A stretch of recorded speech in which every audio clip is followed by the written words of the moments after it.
What's going on, y'all? Welcome to Help Students Win, where we talk about all things education. My name is Jordan Davis. I'm a professional speaker, founder of JD Speaks, and your podcast host. And today we have an amazing guest on the show, Dr. Allison Paolini.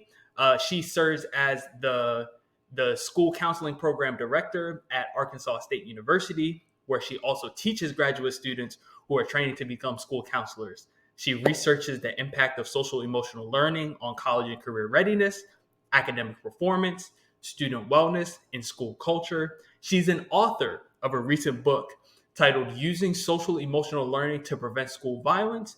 And when she's not developing our country's future counselors or writing books, you might find her on the couch binge watching Housewives. And so we'll talk a little bit about that last one later in the discussion. But Dr. Paolini, it's so good to have you on the show today. Oh, Jordan, it's so good to be here. Thank you so much for having me. I'm thrilled. It's such an honor. Awesome, awesome, absolutely.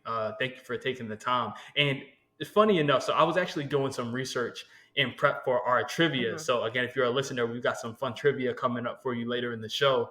I was doing research on the trivia. I'm like, man, I feel like I already know a lot about Housewives, but I was actually getting the shows mixed up. So you want to know the show that I was actually thinking about? Yeah, Are Are you familiar with Bad Girls Club? Have you seen Bad Girls Club? Are you familiar with I've that show? heard, but I have not seen Okay. it. But it sounds very fascinating. It sounds like something I might want to tune into Now, if you at have some not, if point. you're listening and you have not seen Bad Girls Club, it is Real Housewives on Like like 2.0. level 15. It is it is crazy because my mom is both into Housewives and Bad Girls Club. There was not a single dull moment in Bad Girls Club. I mean, every time I would look over her shoulder to see what was Oh going on the no, TV, there was something happening. I feel like too much Housewives is drama. more like well, Housewives is like a different type. It's like a sophisticated drama. It's like, okay, people are sitting in their chairs and like they're all nicely dressed and they're like Yeah. talking about their experiences. Bad Girls Club is like we ratchet in this big mansion Oh and like no, we throwing down all the time. So that's a good if you're time. Yeah, listening, I know, yeah, it sounds like a good it sure time. does. Yeah, yeah. Oh, that's So funny. we'll get into that. But I wanted to lead off just with a question for you in regard to school counseling, right? Because I have a lot of superintendents who listen to the show, school leaders who listen to the show, Sure. and I'm sure that a lot of them are personally encountering the shortage in school Mm. counselors. And we hear a lot about the shortage in teachers across the country. Mhm. We're seeing those Mhm. similar numbers Mhm. with school counselors. Mhm. The current ratio of school counselors, when we talk about student to counselor ratio, is 1,100 to 1 psychologists. And Mm. so those are some really alarming numbers. I would just love to hear your thoughts about, what is the issue? Is it high turnover within counselors? Are there not enough counseling programs out there for people to enroll in? Like, what do you see as one of the main challenges to recruiting and retaining counselors in schools, just from your vantage point? Yeah, I think one of the major problems is the fact that there's not enough school counselors in every school, right? And I think a big part of that is just lack of funding, right? And that I think when schools spend less money per student, there's also a struggle, I want to say, to provide enough counselors adequately, right? To really serve Mm-hmm. that student's population. And that often leads, I think, to school counselors having these really outrageous caseloads. So we have to make sure that we have more school counselors at each school. I think now more than ever, especially since the pandemic, right? We know how many students are struggling with serious mental health issues. The acuity of mental health issues has clearly increased tenfold. And so I think just having more school counselors and allocating more money, right, into mental health, Yeah. into making sure that we can hire more school counselors to support the demand, right? Because right now the demand far, far outweighs the supply. I know a lot of my students are being hired before they even have their master's degree, which I could tell you 15 years ago when I was in my master's program, that just didn't happen, right? And now a lot of students are being hired on a emergency basis or an ALP, right, which is an alternative learning plan, contingent upon them, of course, getting their master's degree. But they're working full time as school counselors while they're going through the program, just because there's such a dire need. Um, I'll tell you that the American School Counseling Association, right, the ideal caseload for students is 250 students to one person. Is that happening? No. That's ideal, but that's not actually what's happening in reality. And I think one of the challenges with that, right, is when caseloads are higher than that, the counselors really struggle to provide adequate support to all students, right? Because there's only so much time in the day. And I think we're seeing an increase in whether it's behavioral issues or reduced academic achievement, social emotional issues, right, with well being. Um, and I also want to say that, there's a drop in standardized test scores, in GPA, graduation rates, right? So there's really dire consequences when there aren't enough support systems in place. And so I think that's another reason why having an adequate amount of school counselors in every school is so crucial, right? For sure.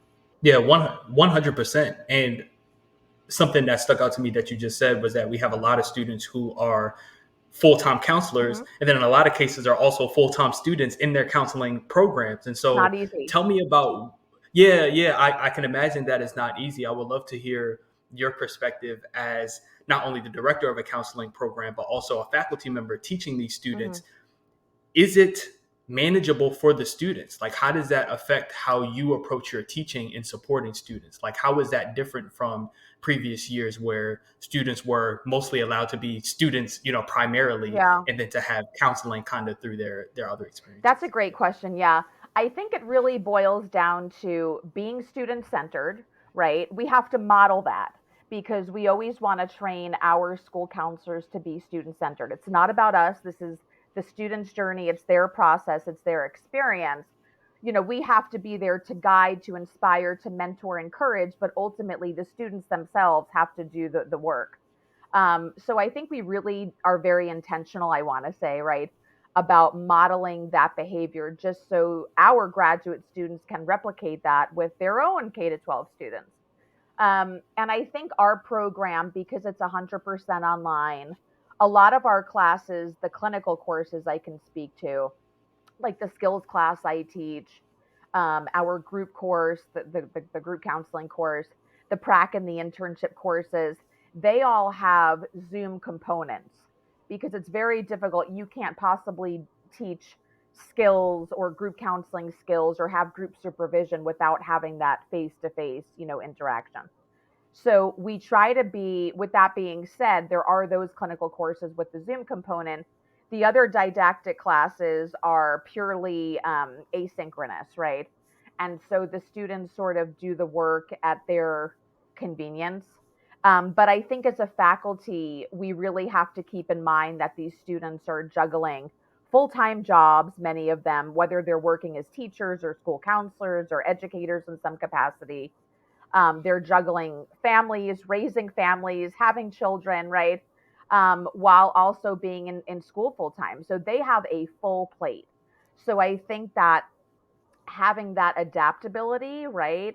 All of those social emotional learning skills and just really being flexible and understanding and empathic, and trying to meet the students where they are while still providing the fundamental knowledge, right, that they need to be impactful. These transformational school counselors, that's really our overarching goal. But it's not easy. It's not easy, and I commend all of the students because it's a difficult job, and I can speak from experience for sure. Yeah, and what you're speaking to is what I'm sure a lot of program directors are thinking about, right? As our programs in higher ed, when we talk about not only just certificate programs but also like full length master's and PhD programs, as they become more expensive, we have a lot of students who have to work full Oh, time in for order to sure. support Yeah. themselves, right, as they go through their programs. And so it's kind of balancing, okay, we need some sort of synchronous time Hmm. because the job is synchronous. Hmm. Like our counselors are going to be not only engaging with students and providing individualized, like interpersonal support, but also being able to collaborate with the teachers in schools, collaborate with other counselors in schools to support students. And so there has to be some sort of synchronous element that they're able to practice and process with their classmates, but then also kind of keeping things open so that you said it's flexible and that it works on their time. I think that's a balance that's always hard to strike with students. It is, yeah. And there have been changes and modifications, of course, throughout. And you have to figure out, I think, especially in my role, the feedback is critical. And I think that's another component that we always try to emphasize to the students, right? Because as counselors, we have to be data driven, right? We have to engage in deliberate practice and use the practices that have shown to elicit positive outcomes. But using the data to drive our practice is critical because that helps us figure out what's working, what's not working, how do we change things if it's not meeting your needs. And so, doing surveys just to kind of get a pulse on how things are going. And then based on that feedback, we can then modify any challenges that need to be addressed, again, to better meet their needs and to make it so it's more feasible. We want the students to have the best experience, right? Not only that they're happy with the program, but that they feel like they're getting they're maximizing their time there, and they're getting the most out of it that they can, so they can go into the job feeling super prepared, super competent, confident, right? And really hit the ground running. I think that's so important. Yeah, and I'm curious to know what that process was like for you as a student. Mm, And so if you could go back to your first couple of years as a counselor in Tampa, yeah. like what was that like for you earlier in your career? What were some of the challenges that you faced then, and how are those things different from what counselors might be facing now? Wow, that is a great question, Jordan. So, I'll tell you, I have always been sort of a people person, right? Really passionate about helping others. I was a peer mediator in high school. It's always been sort of a love of mine. My mom was a school counselor, she was the chairperson of her counseling department. So I guess it's sort of in my blood. And it's funny because when I was in college, I was actually a film major. So nothing related, right, to counseling, really. And I wanted to pursue entertainment law, but clearly the universe had other plans for me. So, right. So, Yeah. so after college, I went on for my master's at LIU, Long Island University. And then I ended up relocating to Tampa. And it was an amazing experience, right? So I was an elementary school counselor at a Title I school for 2 years, and it was honestly one of by far the most rewarding, humbling experiences. In terms of challenges, the students faced a lot of challenges there: poverty, right? Bullying, parental incarceration, abuse, gang related issues, homelessness. I mean, you name it, they experienced it, right? I think another challenge was I was the only elementary counselor, right? And I had a caseload of over 500 plus students, all who were fairly high needs. And so it was a really challenging job, really eye opening. And I think that really setting boundaries, one of the things I would like to share with people who are in a counseling program now is just the importance of self-care, right? Because we have to ultimately take care of ourselves before we can help others in order to prevent burnout. But I Yeah. think for me, I'm such a sensitive person, and I think for me, one of the most challenging parts of the job was just really seeing the adversity, I want to say, that so many students faced and not being able to change that situation, right? It's like you want to save everyone, right? And I think that was really difficult. And it's hard, I want to say, not to internalize some of the pain that a lot of the students were experiencing, right? And so I really had to be really intentional again on, I had to accept what I could not change and change what I could. And so I think it was a really eye-opening experience. It really raised my awareness about myself, the counseling profession. And one of the most important things I think I learned as a school counselor is just the importance of relationship building, right? It doesn't matter if you have a different ethnicity, gender, so on and so forth. All of that is really inconsequential. It's about meeting and connecting with the human being, right? And I will tell you, like that by far, having that strong alliance with both the students, the parents, the stakeholders, that is so crucial for school counselors to understand. And having a strong alliance, at least in my experience, had the greatest impact on student growth, right? This because they disclosed, they trusted you, it helped to build that rapport, right? And that's so critical.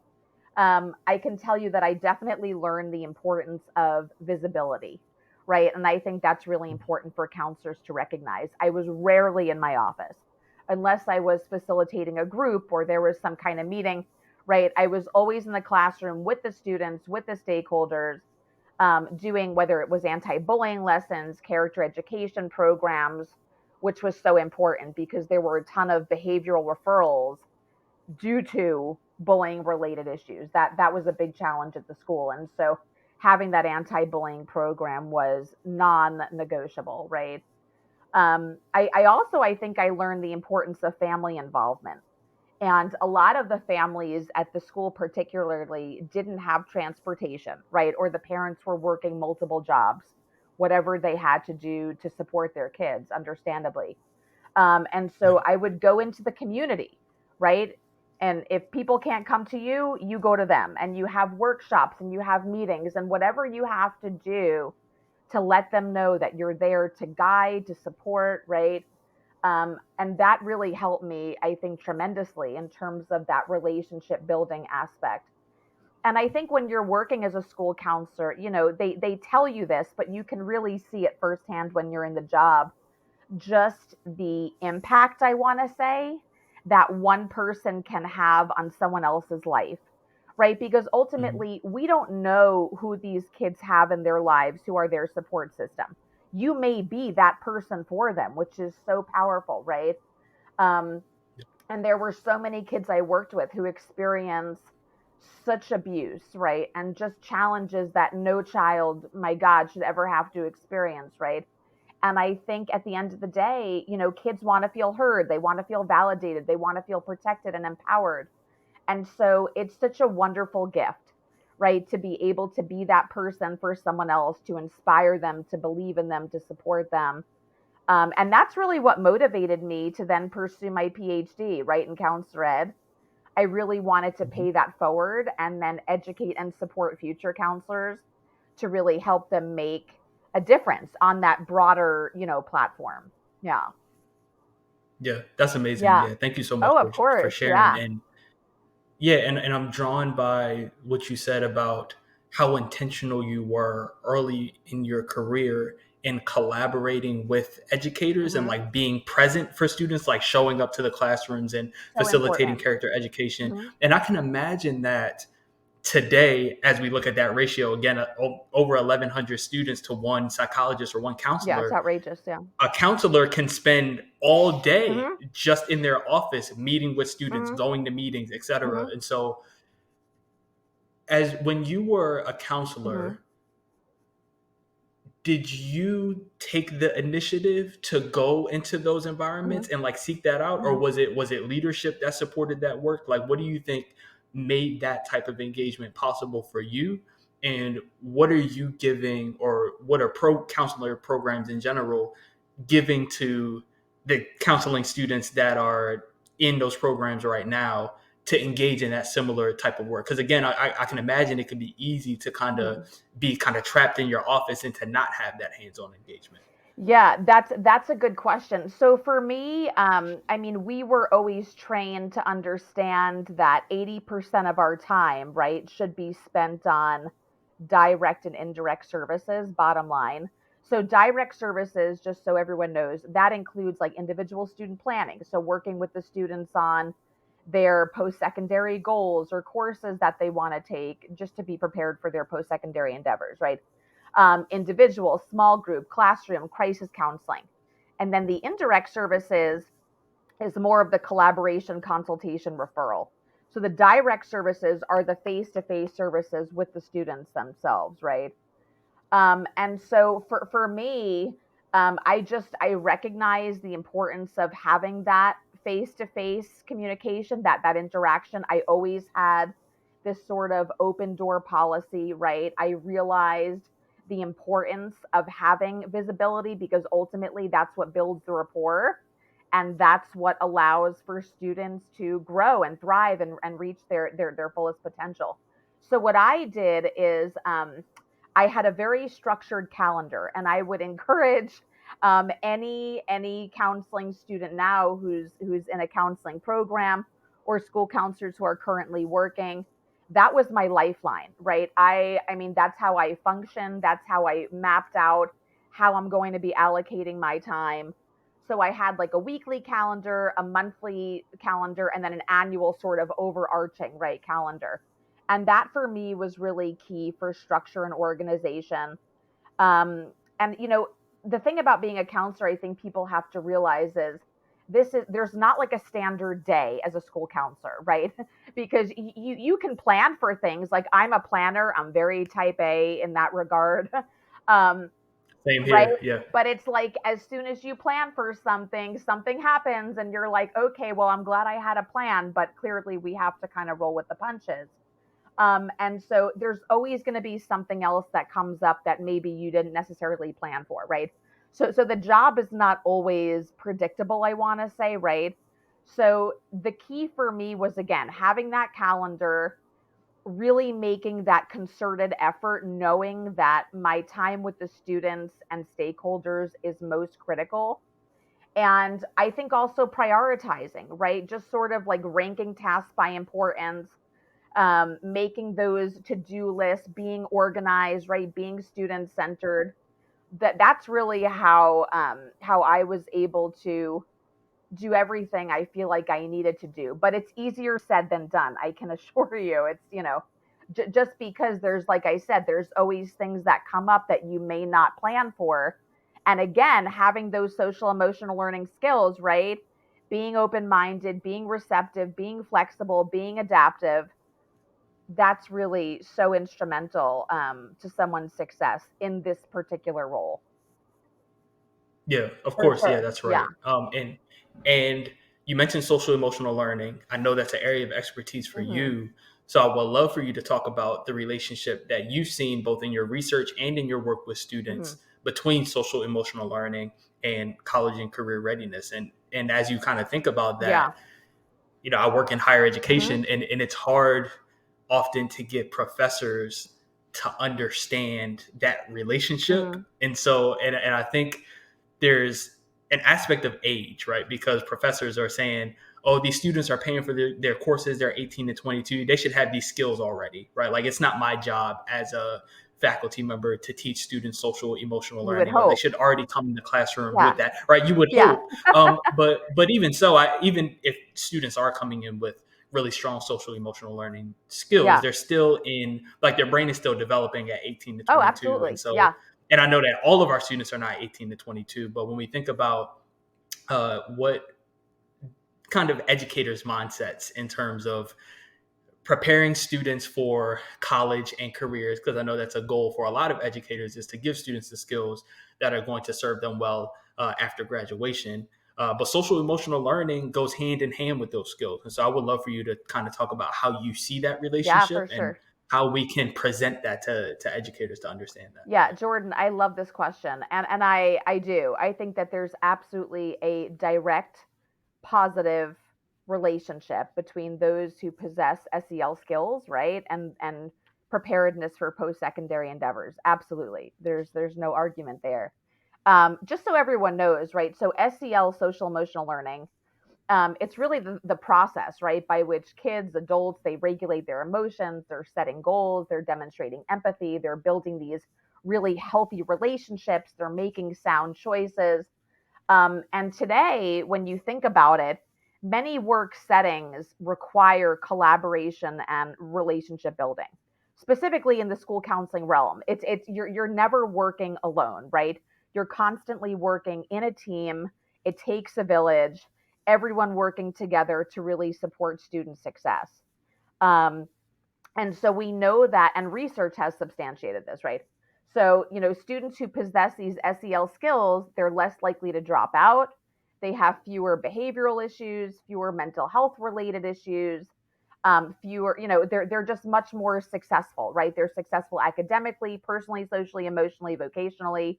They are more resilient, they're stronger, they're better able to handle adversity, which is so critical, especially regarding college and career readiness, right? There's always going to be challenges. And regardless of what those challenges are, we have to work tenaciously to overcome them, right? We can't allow those challenges to define us, to control us. And so I think having those skills, specifically of resilience, is so crucial, right? Um, and again, I think it really promotes these competencies, right? And these skills that kids need to be successful in the workplace, right? And so self-awareness, right? So being aware of our strengths, our areas for growth, right? Our impact on others, self-management, our ability to regulate our emotions, right? And be proactive rather than reactive, which is so critical. Just social awareness, right? Like seeing things from different perspectives is so crucial. It's not my way or the highway, right? We have to be able to, even if we don't necessarily agree, we still have to be respectful and open minded. I think that's really crucial, especially in today's society, right? Relationship skills, right? So listening and problem solving, communicating, and of course, responsible decision making. So really making ethical choices, right? And weighing like the pros and cons of our choices. Um, and I just think that when we teach students about, adaptability, so being able to change at a moment's notice, being flexible, having that growth mindset. I love the growth mindset. Carol Dweck does a ton of research on the growth mindset. And it really emphasizes how learning and knowledge is not fixed. It's that dynamic process, right? It's constantly changing. And the more students have resources, the more they have opportunities. That's what really helps them to reach their fullest potential. So really teaching self-regulation and optimism and leadership and delegating, different tasks and time and stress management. We know how crucial that is, especially with college and career readiness. That college process specifically, even career exploration, it's very daunting, right? There are so many schools, there's so many careers, it's very overwhelming, it's very stressful.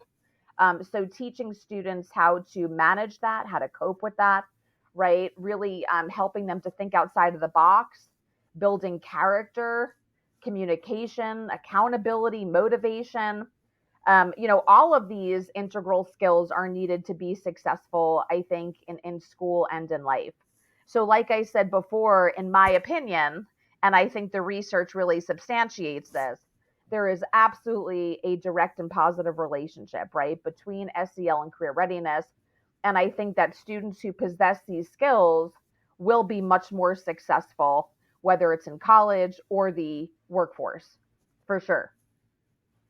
Yeah, I definitely think we're in alignment here on this. I Yeah, would love to know what are, like, let's take like a pie in the sky scenario. Like, yeah. you oversee all the school districts in the US. Like, what are some of the ways of integrating social emotional learning that get you excited? Ooh. Like, what are some ways that not only individual counselors can help facilitate Mhm. social emotional Mhm. learning Mhm. in their schools, Mhm.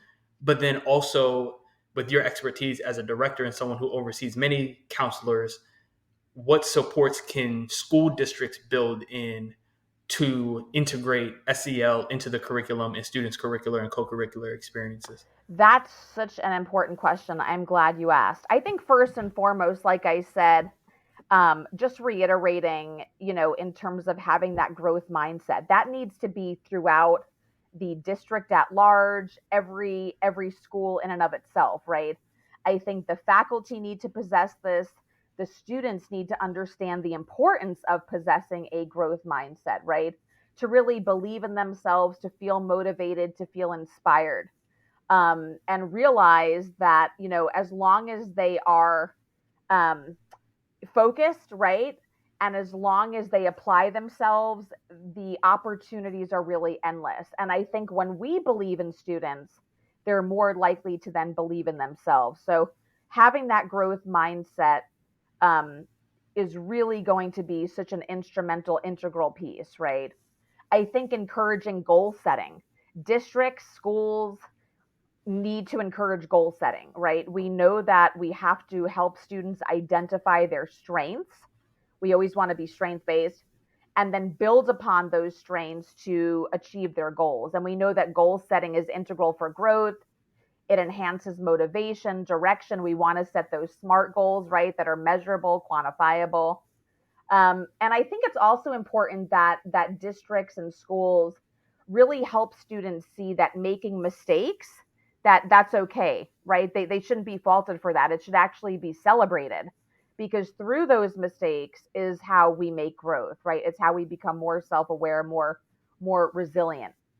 I think something else schools can do in districts, right, is really giving students leadership roles. This is how you build these skills, is by doing, right? It needs to be more application based, more experiential. So giving kids leadership roles, whether it's in the classroom, throughout the school, as a peer mediator, right? If they want to serve on an advisory council and work with the counselor and other critical stakeholders on addressing challenges and what they can do as a team to potentially overcome those challenges. um, I think those are some things I think that can be done. I think also, teaching I messages to students is really empowering, just helping students work on their assertiveness, right? We know that bullying is a major issue. So really helping students to feel in control and take ownership of their emotions, I think is really crucial. School counselors, of course, need to integrate their responsive services into their comprehensive counseling program. And they need to get into the classes and teach these SEL skills. So crucial. So, whether it's accountability or assertiveness or emotion regulation, communication, overcoming problems and problem solving, right? Optimism, resilience, empathy must be addressed. I think we also need to, in schools, we need to create a positive, safe school climate, right? We know that when students feel safe, when they feel celebrated, when they feel accepted, when they feel a sense of belonging, they're going to be much more, they're going to be successful, right? Not only academically, but really holistically across the board.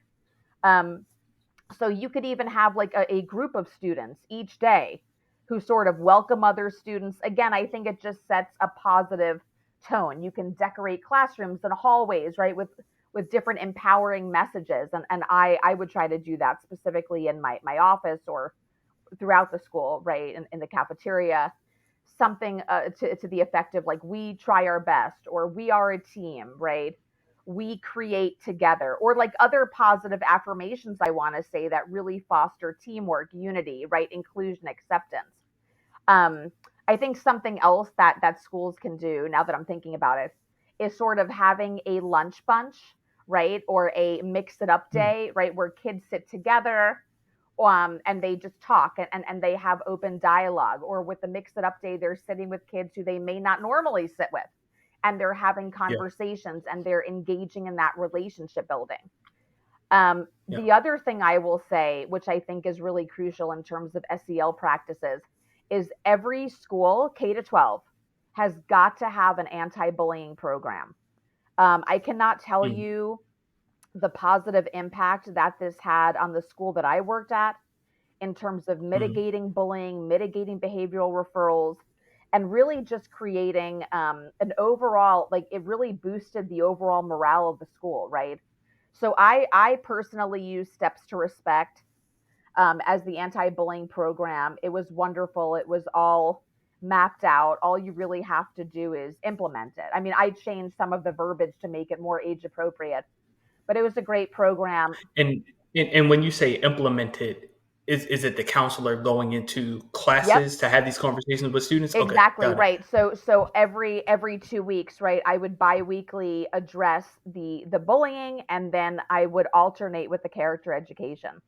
But yeah, getting in and Okay. just having open dialogue is so powerful, right? You don't always Yeah. have to do some sort of an activity, although the students love doing the arts and crafts and the experiential piece of it. But I think also just having conversations and listening to one another. We have to build on communication, especially today, I feel like, because so many of these students are communicating only through, Snapchat or texting or DMs or whatnot. And they're really missing that interpersonal communication. And so teaching students how to listen to each other, how to really actively listen, how to talk, right, is so critical. The ones And Oh, I'm sorry, go on.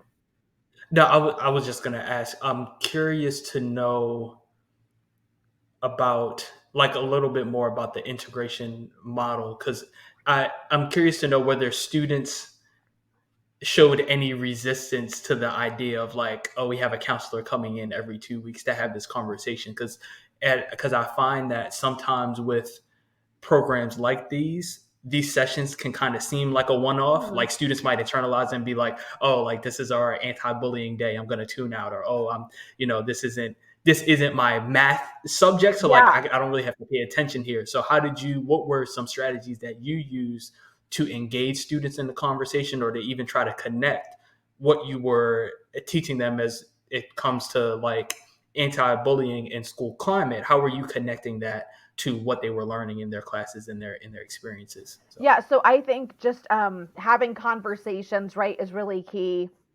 Teaching empathy, I think, is really, really crucial. The kids loved it. I will tell you, like, the students were super receptive. They always loved when I would come in because we had a great rapport, and we would always And what age group was it this was again? K-5, like Okay, the awesome. Yeah, littles, yeah.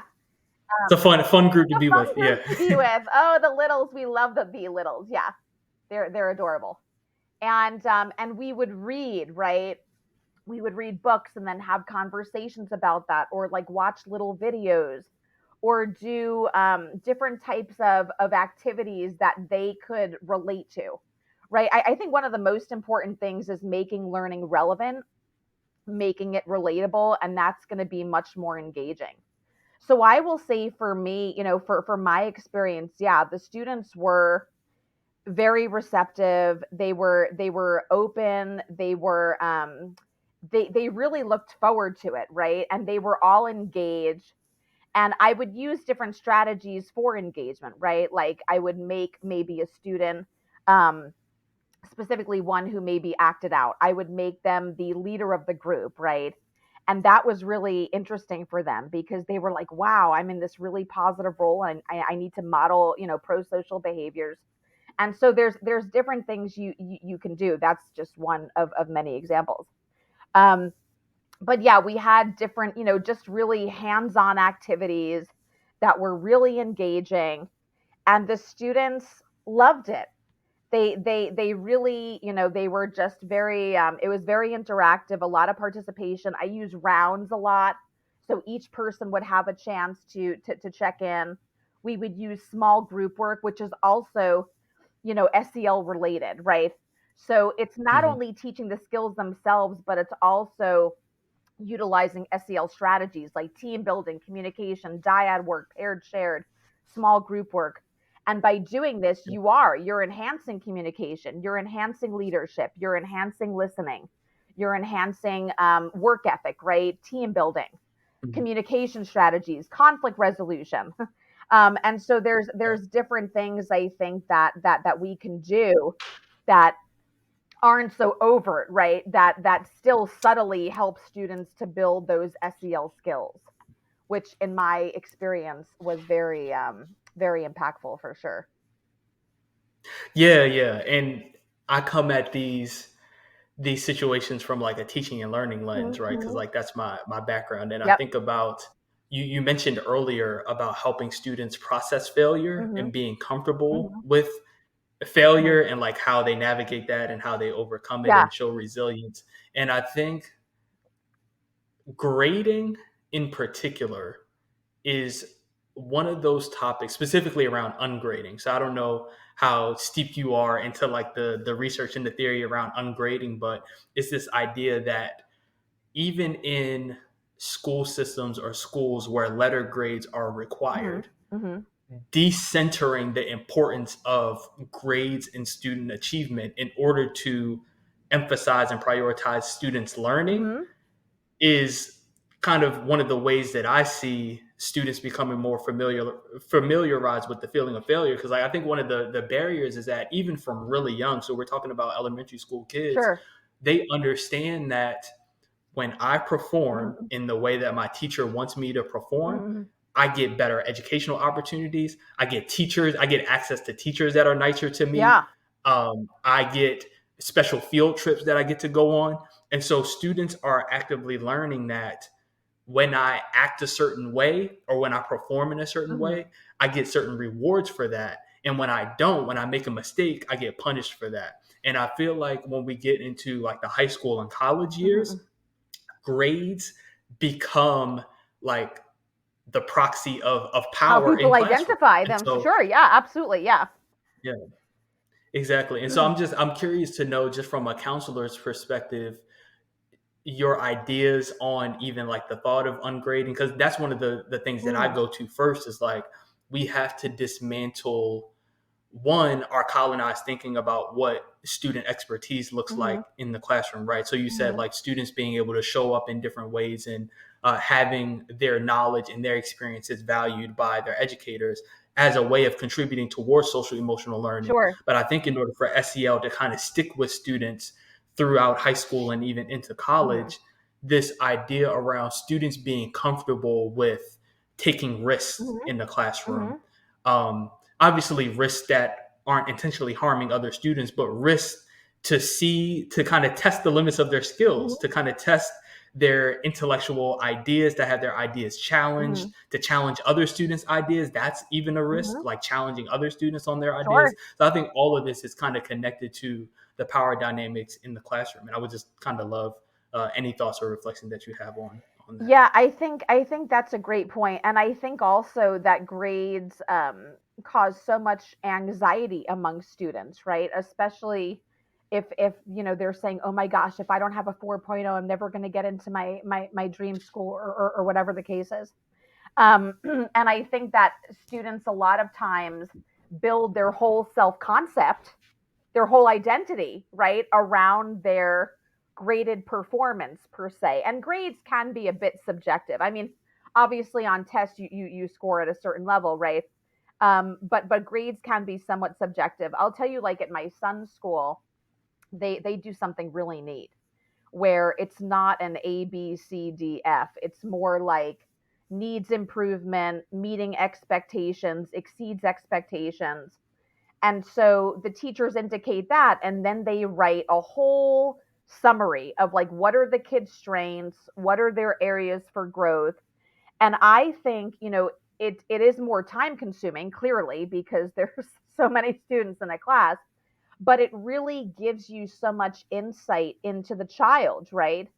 And I think it really allows for the child to be more introspective and to engage in reflective practice, right? Because there's much more to a person than just their grades. There's, I mean, this is a very complex issue, and so I think when students get feedback about not only their academic performance but who they are as human beings, right? What are their strengths and how are those strengths recognized and acknowledged and celebrated?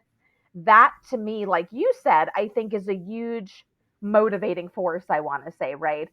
And I Mhm. think if we had report cards more like that, that focused on maybe like a portfolio versus a test score, right? Something where the student can really display all of their work, their talents, their strengths, and really showcase that. I think that would be hugely advantageous, and I think it would definitely help to build one self efficacy.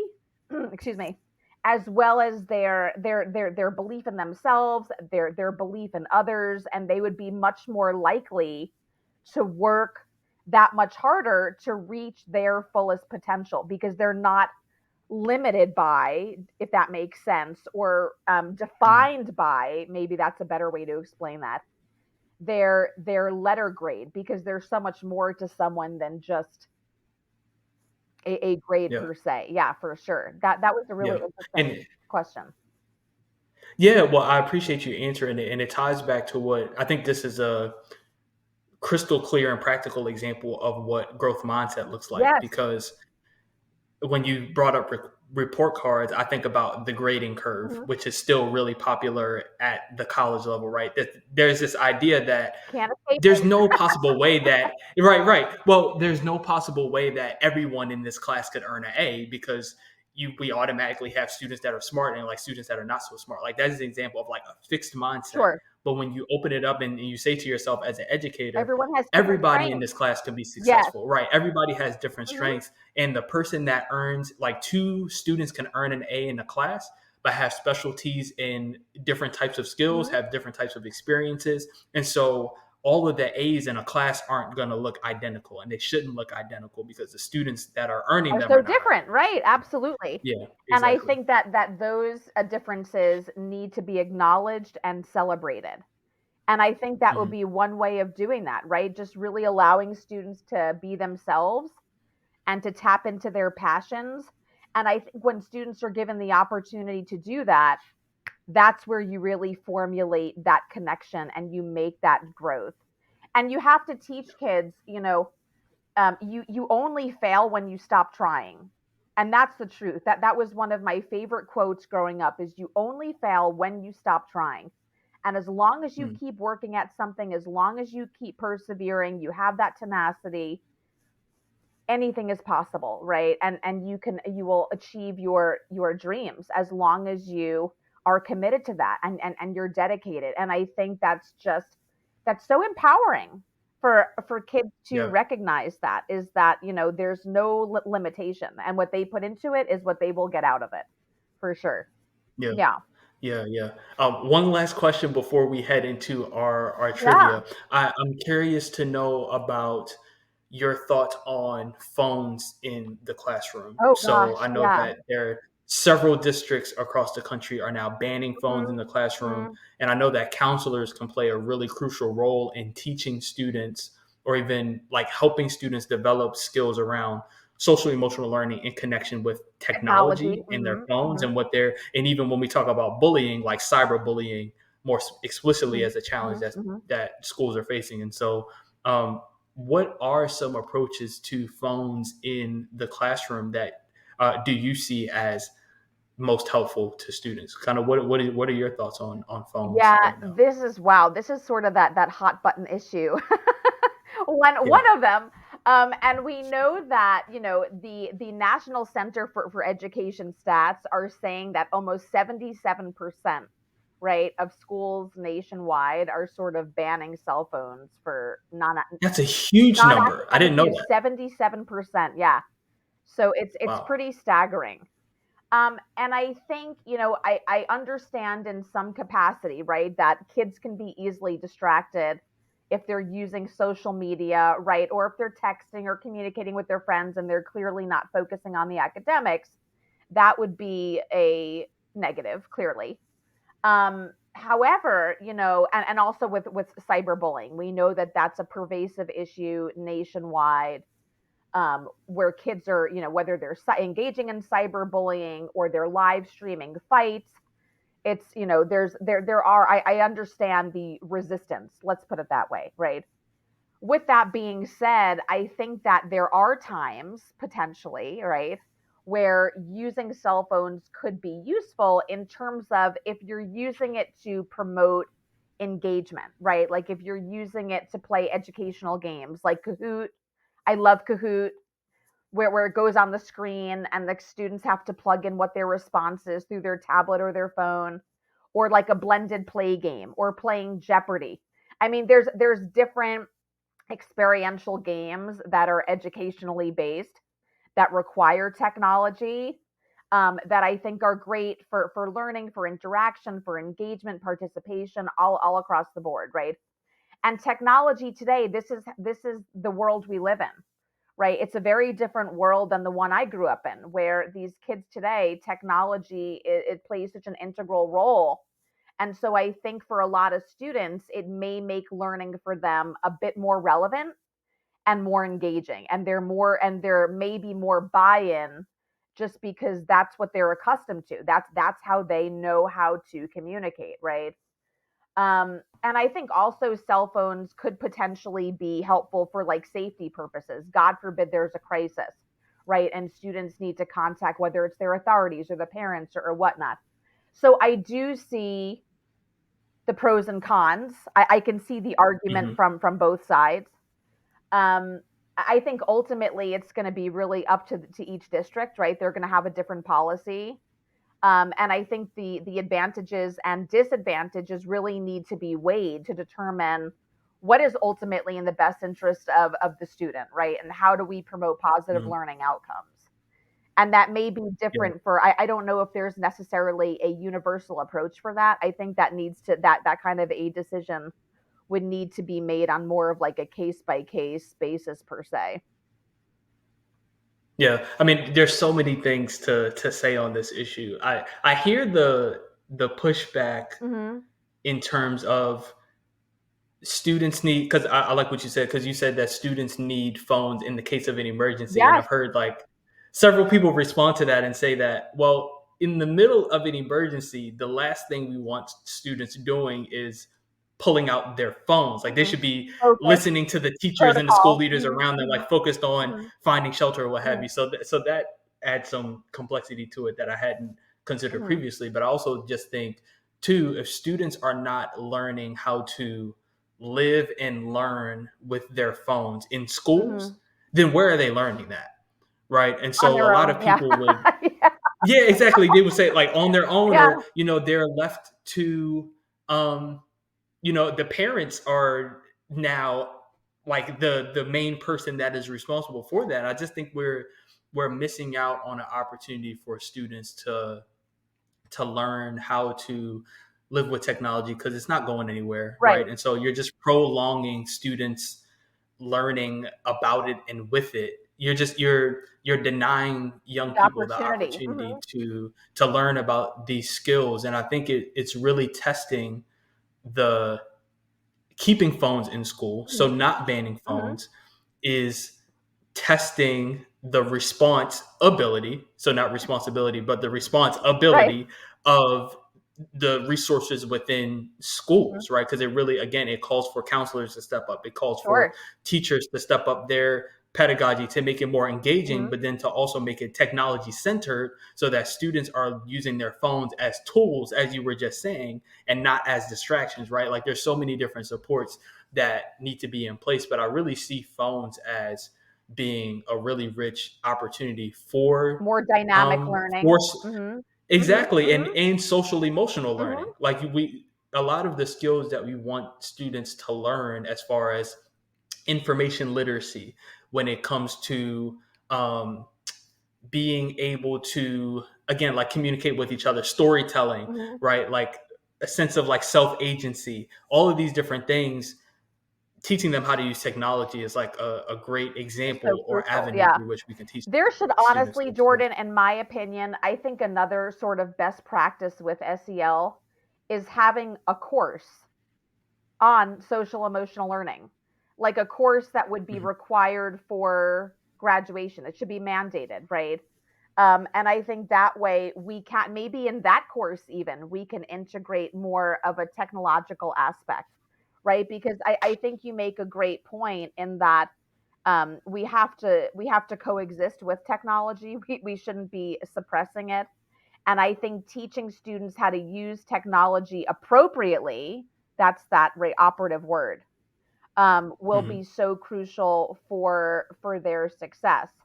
And I think technology does help to connect. It does help students to communicate. And that's the direction of the future. And so if we really want to prepare students for their post-secondary endeavors, I would see the benefit of potentially integrating more, whether it would be a phone or an iPad or a Chromebook or whatnot, right? Usage in a class, particularly addressing these life skills, these social emotional learning skills. And for the states, by Yep. the way, because I think this is important to say, for those states that may be a bit more resistant, I think maybe coining the term life skills rather than social emotional learning, right? It sort of neutralizes things a bit because that's ultimately what they are. These are life skills that kids need to be successful. Mm. Yeah, Yeah. yeah, that's that. I'm really glad you added that there at the Yeah. end. Thank you for engaging Yeah. that question too. Yeah, I know we're going to take a quick break, and then when we come back, we are going to kick it off with our trivia on Real Housewives. So you don't want to miss Yay. that. And we are back. Thank you so much for joining us again, Dr. Paolini. We are going to head into our housewives Oh trivia. my So, goodness. per usual, now I was telling, I told you before we got on, we've got 5 questions.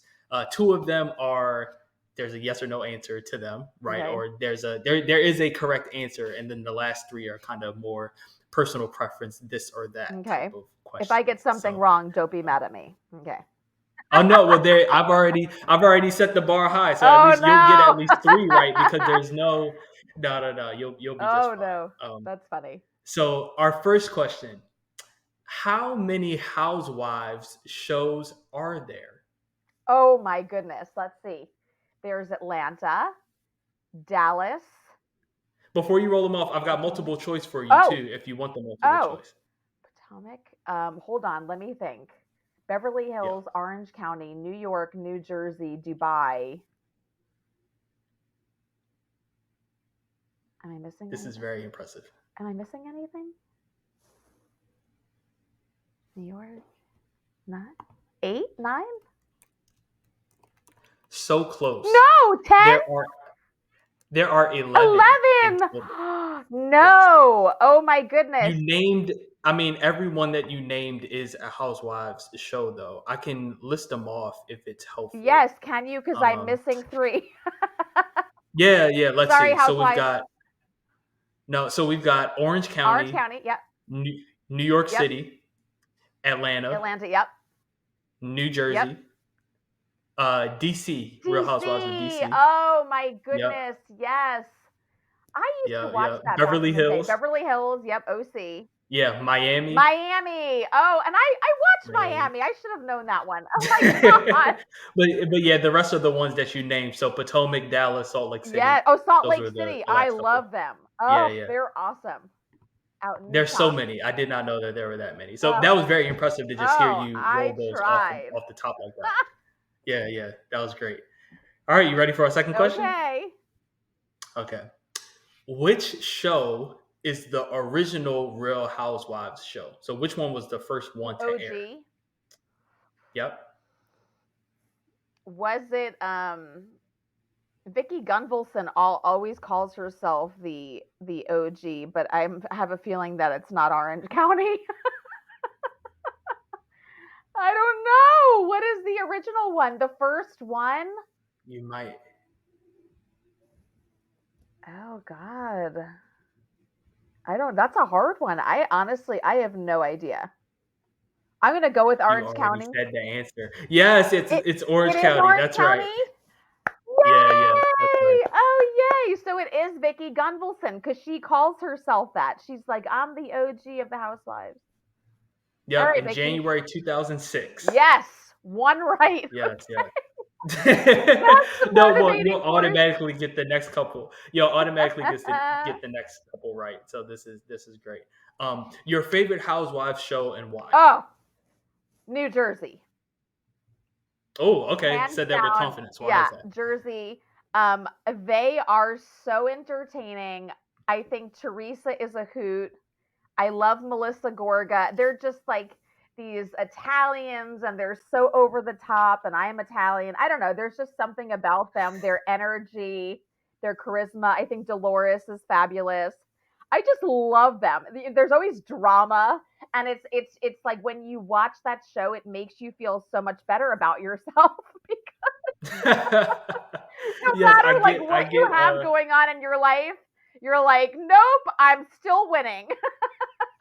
yeah, yeah. That's a pretty popular sentiment Yeah, among folks who watch Housewives yeah. and shows that are similar to Housewives. So I Oh yeah, resonate with Jersey is like hands down. That is one of my guiltiest pleasures for sure. Yeah, that. Mm. but Now they're you all got to good. give me Yeah, yeah. Well, now you got to give me your least favorite Housewives show Oh of all time. no. I mean, I that's so hard. I honestly love them all.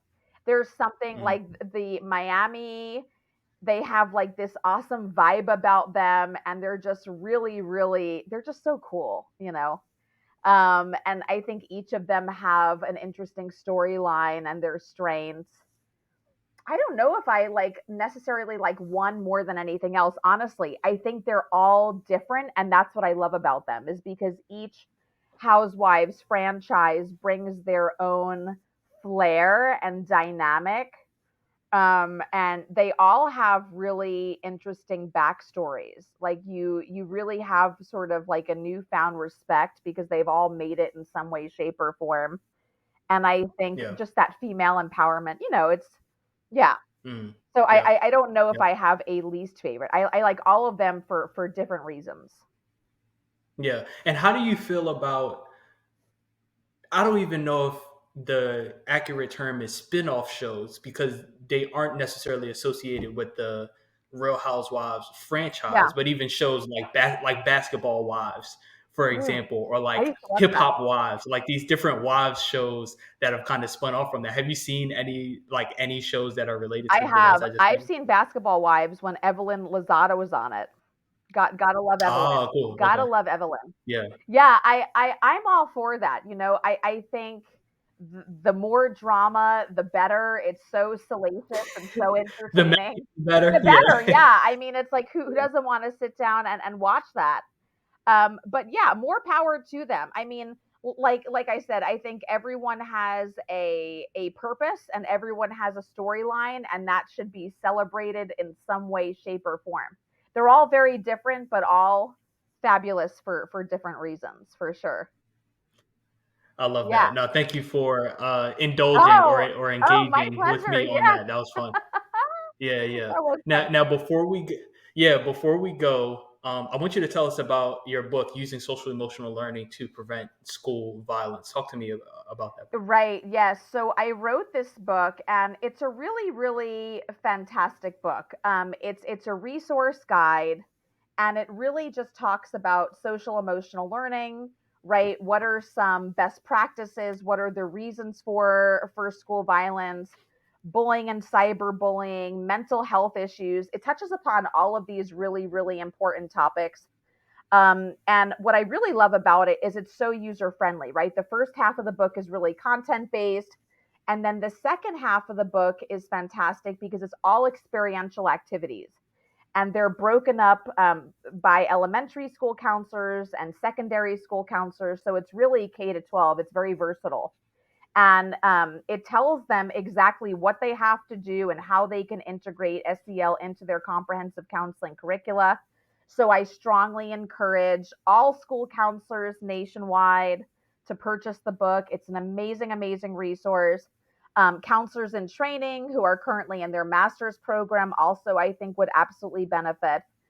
It's just a really great reference guide and wonderful resource that's really application based, experiential, and hopefully will be hugely impactful, right? And help school counselors to create a peaceful, inclusive, accepting, celebratory school climate. That's my hope. Yeah, yeah. And thank you for your work. Oh, thank you for You having are me. really doing amazing work. The work that you do is just so important. Counselors are so important to our schools right now. And so I'm just super fortunate to have been able to engage in a conversation with you today among your busy schedule as you're Oh, Jordan, coordinating a thank you. program and teaching and everything. So yeah, of course. Before we go, where can people find you? Oh, well, I don't. LinkedIn. I have a LinkedIn page. Does that count? Okay, Okay. great. Yeah, absolutely. I'll link I'm it. like, I'll link does it in the show LinkedIn notes so count? people can see it. I'm not like Yeah, LinkedIn absolutely okay, count. super. I'm not huge on social media, but I do have LinkedIn. So it's Dr. Allison Paolini, PhD on LinkedIn.com. So you can search for me in the little bar, and there I am.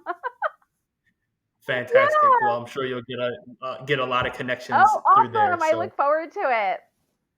yeah, yeah. Well, thanks so much, Dr. Thank you, Paolini. I really Jordan. appreciate your time. Yeah, yeah. This has been Hope Students Win, and we'll talk to y'all next week. Bye.